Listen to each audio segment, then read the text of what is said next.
ప్రత్యేకించి నేను క్షేత్రస్థాయిలో ఈరోజు అందరితో మాట్లాడుతున్నా ఒకటే అనిపించింది, ఇంకా చెయ్యాలి, దీనికి ఇంకొంచెం నా వంతు సహాయం సరిపోవట్లేదు, ఇంకా చేయాలనిపించింది. సో దాదాపు 400 పంచాయతీలు అనుకుంటే నేను ఒక్కొక్క పంచాయతీకి వ్యక్తిగతంగా నా తరపు నుంచి 1 లక్ష రూపాయలు డైరెక్ట్ పంచాయతీకి వెళ్ళేలాగా ఎలాగ ఉండాలి అనేది అనుకుంటున్నాను. దాన్ని ఆ మోడాలిటీస్ ఏంటనేది ప్రిన్సిపల్ సెక్రటరీ గారి దృష్టికి ఇందాక మాట్లాడాను.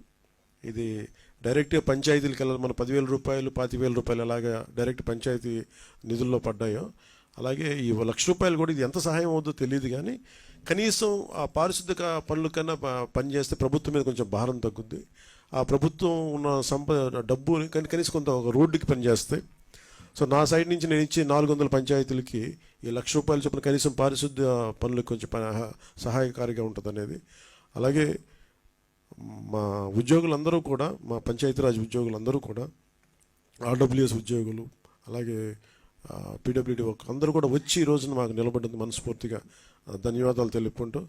అలాగే మన పక్క రాష్ట్రం, మన సోదర రాష్ట్రం అయిన తెలంగాణకు కూడా నేను 1 కోటి రూపాయలు నిధిని నేను విరాళంగా ప్రకటిస్తున్నాను.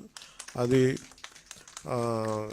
తెలంగాణ ముఖ్యమంత్రిగా మన గౌరవ ముఖ్యమంత్రి శ్రీ రేవంత్ రెడ్డి గారికి నేనే స్వయంగా అందజేస్తాను. ఎందుకంటే ఇది కష్టాలు వచ్చినప్పుడు మనందరం ఒకరికొకరు చేదోడు వాదోడుకుంటాం. ఇది తిట్టుకునే సమయం కాదు.